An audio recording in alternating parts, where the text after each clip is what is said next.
HSC TV and HSC News are public forums for student expression. Students make all content decisions, and opinions expressed do not represent those of HSC schools or the Board of School Trustees. Today on HSC TV, we'll be learning about the new 114th Constitutional Congress and the issues around it. Also, Jack and Gentry sit down at a Pacers media session to find out about next season.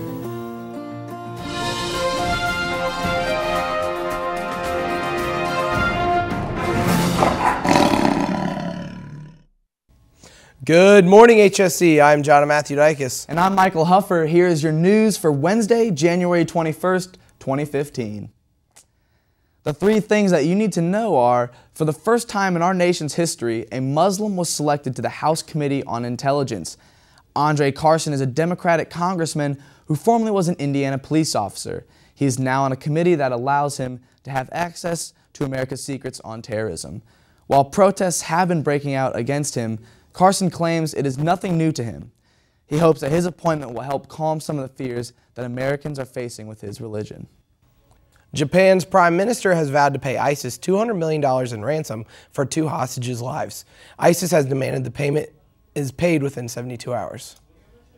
This past weekend, the Seattle Seahawks beat the Green Bay Packers, and the New England Patriots defeated the Indianapolis Colts. This means that these two teams will be battling out in the Super Bowl. 2 weeks ago, the 114th U.S. Congress began bringing about new changes in a divided government. Meg McMahon and Marie Jurasik highlight some of the politics involved within our government's most complicated branch.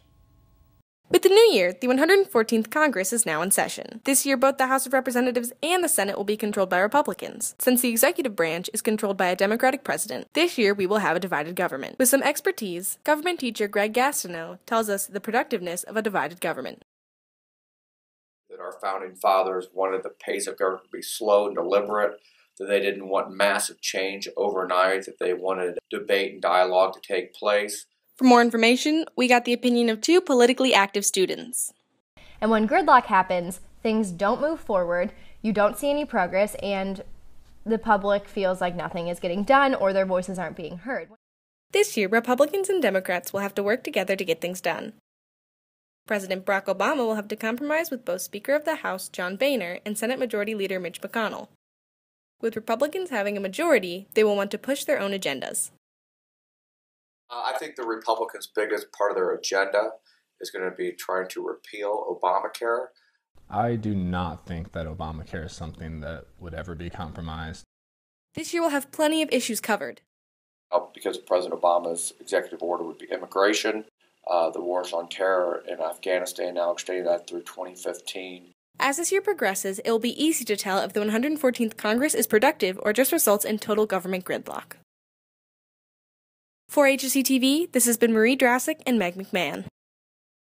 Flames tore through a luxury apartment complex under construction early last Tuesday on State Road 37 and 131st Street as dozens of firefighters poured onto 3 buildings in the freezing cold weather. With an exclusive look at the Indiana Pacers season, Gentry Hudson and Jack Dewey had the opportunity to talk to the team's coach and players. Gentry Hudson here at HSC TV. We have a report here at Bankers Life Fieldhouse of the Pacers 2014-15 season this far. Last December, HSC TV was given direct access to a Pacers media session, courtesy of Director of Public Information of the Pacers, David Benner. We asked the Pacers some questions, and here's what they had to say.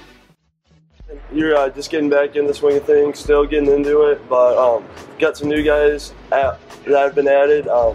Old guys that have been adapting to the lineups and the rotations. It's good. It's pretty the same. I just go out there and try to play hard when I get in there and change the pace of the game and try to bring some kind of energy to the game. How do you think your role has changed so far in this team as compared to last year's? I don't think it changed pretty much. I just still go out and try to do the same thing, be aggressive, try to get some defensive steals or try to push the break and try to find my teammates. A lot of players in, a lot of players out of the rotation. How do you think you guys have adapted so far? I like our effort. I don't like our record. I think we need to do better. It's been next man up mentality. So with the next man coming up, how's it been having the regular starters back in the rotation? It's good. We need those guys to be a good team, and they're going to be back eventually, all of them at some point. And I believe we're going to have a really, really good team. We've got to speed up the process, but I think we're going to be good. For HSC TV, this has been Gentry Hudson and Jack Dewey. That is all we have for today. Thanks for watching HSC. We will see you back here on Friday. Have a great day.